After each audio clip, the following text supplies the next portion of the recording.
Peace, everybody. This is Misty Moon, and I'm doing a little something different for the next probably few weeks. I'm in the midst of a 21-day transformation, as I'm calling it.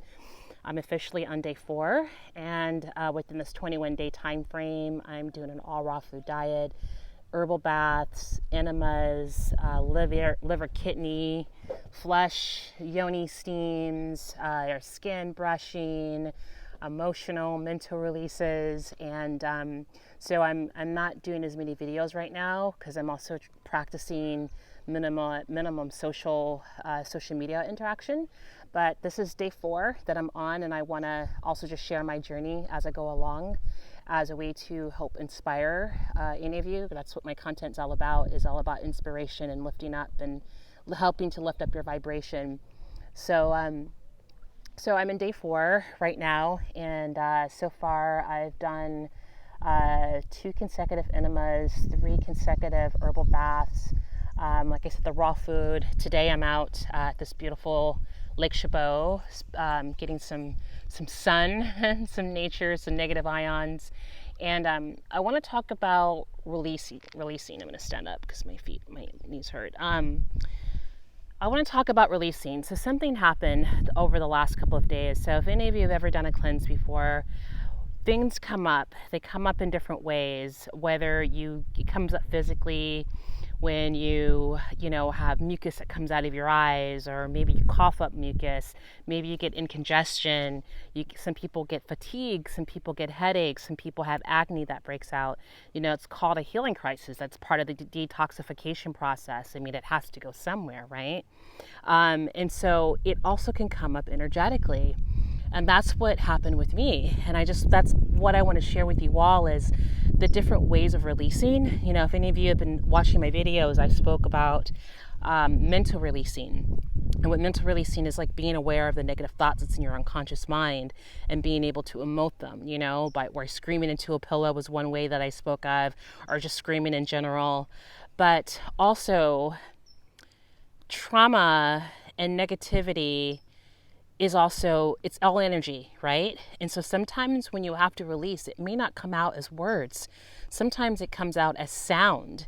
And that's what happened with me yesterday. Over the first couple of days, I was feeling this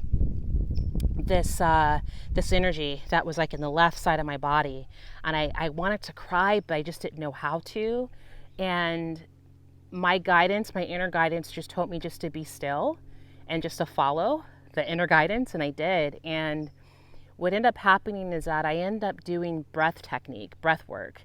And the beauty about breath, and I was introduced to breath work when I did my studies at Body Mind College, we called it rebirthing. And you just focus on breathing really deep for about 15, 20, sometimes a half an hour to 40 minutes. And the breath has its own intelligence. The breath knows where to go.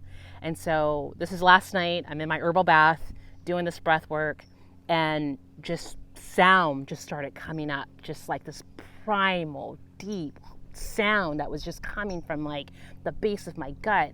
And it made me think of all our indigenous cultures and how they use like chanting, like hey ya, hey ya, hey ya, hey ya, or even whatever that might be. But oftentimes it's not words, it's just sound. Because sound, as we know, we talk about sound healing, we create sound healing within our own voice.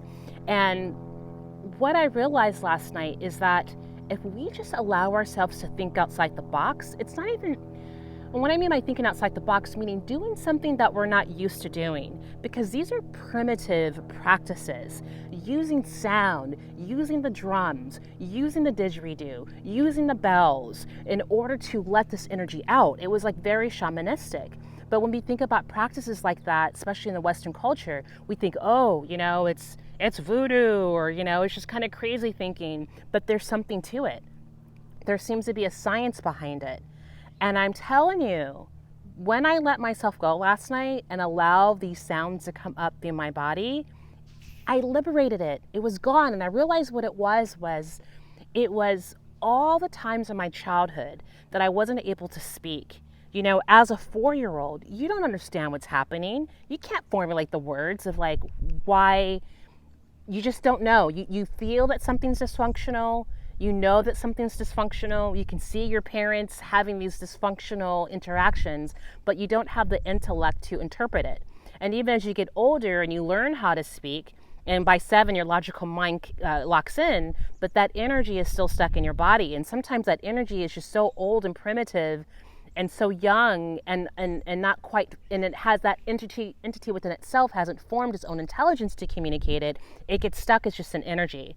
So the way to release it is to just release it through the sound.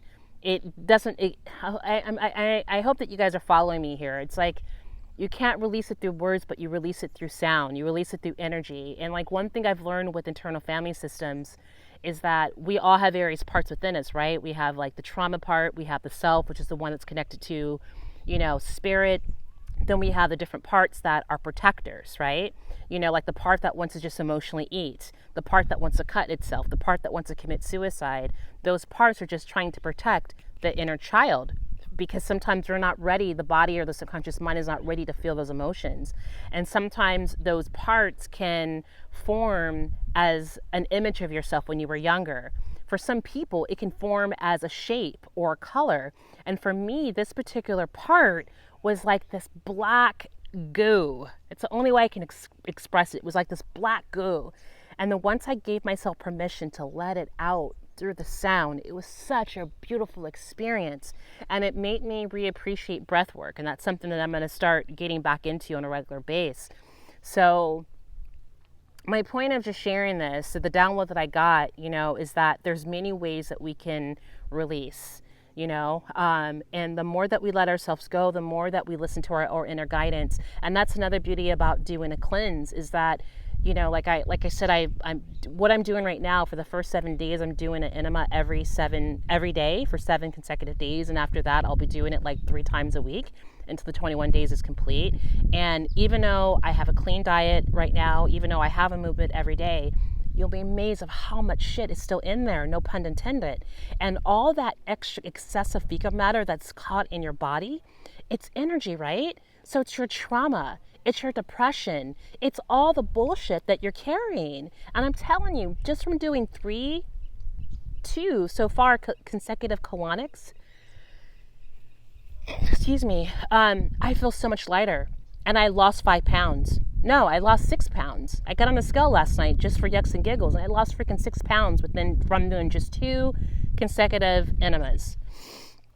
And so by letting all that go, then my body becomes an open portal, and I can get more downloads. I can channel. I wrote a song last night for the first time in I don't know how long. So doing cleanses are powerful, and that's why I'm calling it a 21-day transformation journey, because I'm watching myself transform right before my eyes, starting to let go of shit that I've been holding on to, like metaphorically speaking. So, yeah, I hope that this inspires, and I'm going to just chime in every couple of days just to, share my journey again, to hope to inspire. And I led some 21-day detoxes a few years ago before I, had my mental meltdown, and I didn't want to lead one just yet. I wanted to have my own experience again to get back into the energy, but I'm inspired to start leading them again. So I'll most likely will start in the spring, because normally what I would do is just lead one every season, because it's recommended that you definitely do one in the spring. I talked about this in my last video, but anyway, I'm kind of rambling on. But cleanses are powerful. It's a way of our ancestors. Even in if you look in the Bible, they fast.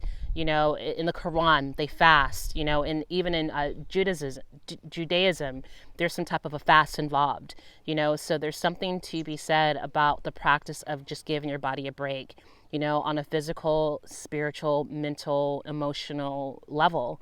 So anyway, that's my spiel. I'm going to get back into my walk. I hope you're all having a beautiful day, evening, whenever you're watching this video, and I look forward to the next one. Alrighty, peace.